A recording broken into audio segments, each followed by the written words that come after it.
Hail Hydra. Hey, Peter. God dang it, Bobby.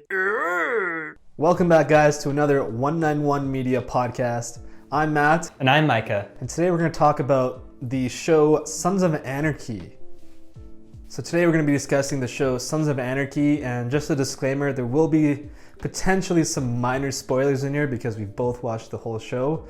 The show released in 2008 and it went on until, I believe, 2014. What are your thoughts, Micah, on the seasons of the show, some of the characters? What do you have to say about that? Yeah, I thought the show was awesome, man.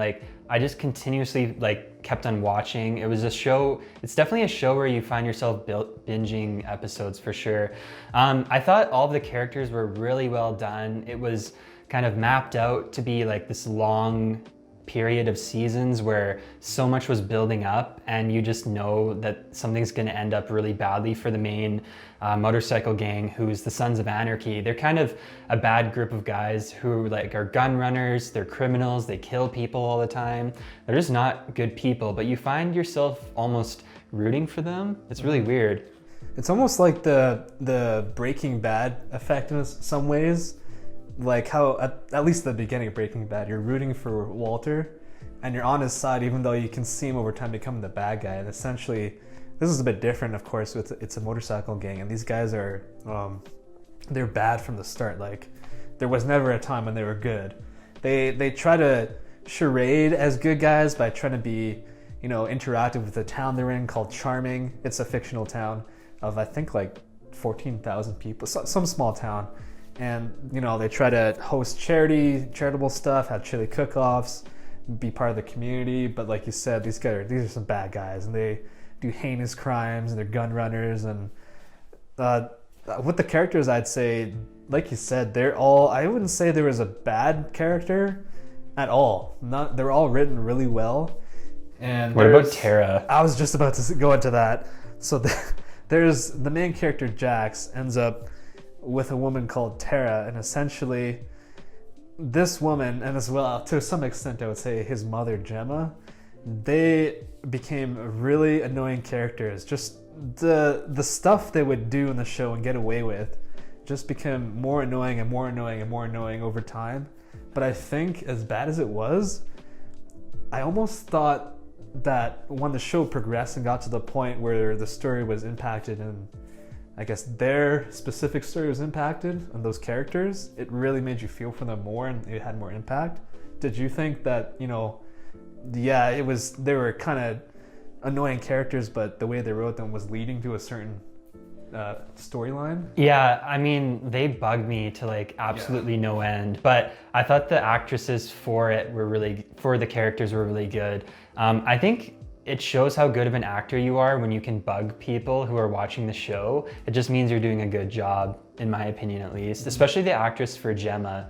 I don't remember her name, but she did an amazing job. And you really started to hate her character over the period of seasons, because she really tries to act like she's a good person, but then realizes I've done so many bad things in my life. And it's so many other characters in the show, even Jax, the main character, starts to realize okay, I want to take the Sons of Anarchy out of running guns, because his father, JT, he wanted to get out of gun running and kind of put the Sons of Anarchy into a legit business.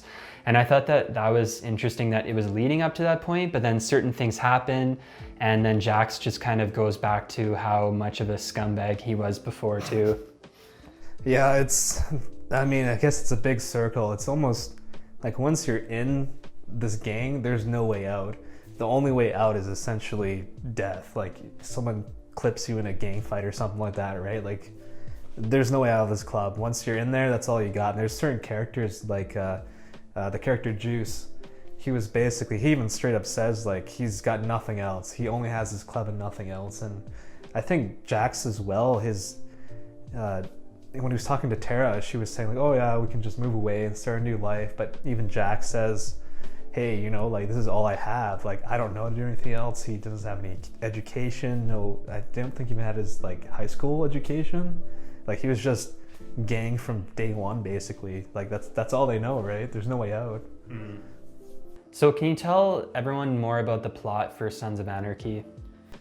The plot for Sons of Anarchy, it's hard to kind of summarize everything because the seasons, some of them change, are so drastic from what happens from season to season. But I guess the plot, if you had to summarize it, would be that it focuses on the motorcycle club called Sons of Anarchy. And these guys are gun runners and to some extent drug smugglers, and they're basically just trying to better off their club, make their club members happy, as well as the main character Jax is essentially trying to get them out of kind of illegal business and make them a legit club where they're literally just about motorcycles. They hang out to talk about bikes and drink beer, basically. Mm-hmm. And I think towards the end of the show, they actually try to go legit with like the porn business and stuff, and they're trying to get out of gun running, and they end up getting into business with a cartel, which is very dangerous too, and getting into drugs and stuff like that as well.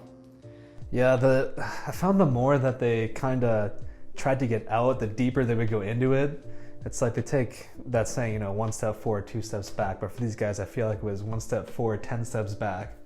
There was a point when like season maybe 4 to about 6, where like every episode I felt like meant something. Mm-hmm. Like there were so many different parts, and I guess the one thing that was interesting that I found is the ability to forgive certain characters. So like some gang member would do something bad, and then they would forgive them towards the end, because in the end I guess it didn't matter towards the overall plot of the show. But I thought it was interesting. There were so many different parts where you kind of feel bad for characters too, and it really like tugs on your emotional heartstrings for sure. I'd agree with that. I think that's a testament to how well this show is written, the character development, because like you said, certain characters would do something awful, and at that time you just hate that character so much. But as the seasons go on, you come to realize like, hey, you forgave this character and they're just doing what is best for the club essentially at that time, which you don't feel like you're part of the club necessarily, but you feel like you almost are, right? It's like, oh, you want what's best for the club, and you realize, yeah, this character did what's best for the club at the time, even though he was really bad, which we can't really say the plot points because that's major spoilers. You just get home from work and put on your cut. You're just like, well, I'm the Sons of Anarchy. Some people buy those, you can buy them off Amazon. I saw this post, and somebody posted that they worked at the gas station, and some real like Hell's Angels guy just like started yelling at them saying like, you can't wear this cut, you didn't earn it. And then it's like fake, it's just Sons of Anarchy. Oh man. It's I don't know, it's a serious thing, I guess, right? Wearing a cut. A cut is the vest that they wear that has like their insignia on it and all that, if anyone's wondering. So another question for you. Who do you think really made this show? For me, it was Clay Morrow. Because I just kept on thinking about Ron Perlman as Hellboy the whole time. And I just, all of a sudden, one episode, I just was waiting for him to come out in the full makeup and prosthetics of Hellboy.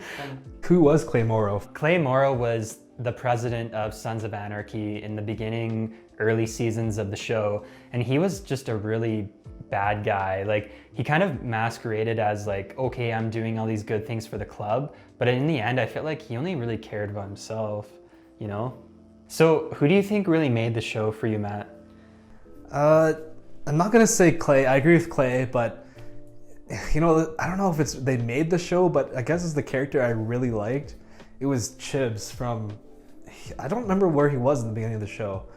Was he even in the first season? He was there, right? Yeah, he was. He just looked different. Yeah, so essentially he's this just regular club member in the Sons of Anarchy, and then over the seasons he gets more and more, I guess he becomes more and more of a main character versus a side character.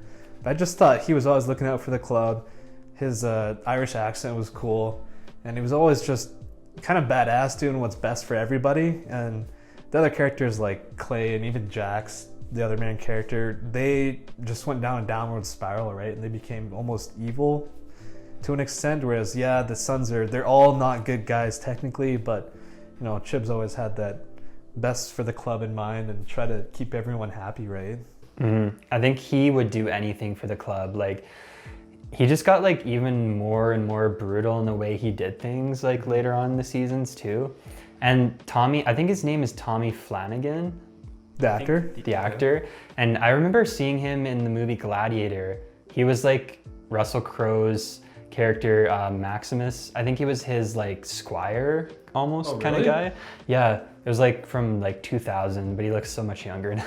Oh, no doubt. Yeah. Because Sons of Anarchy came out initially in 2008. So, yeah, like, geez, that's a while ago. It's like 12 years ago. It's been a while.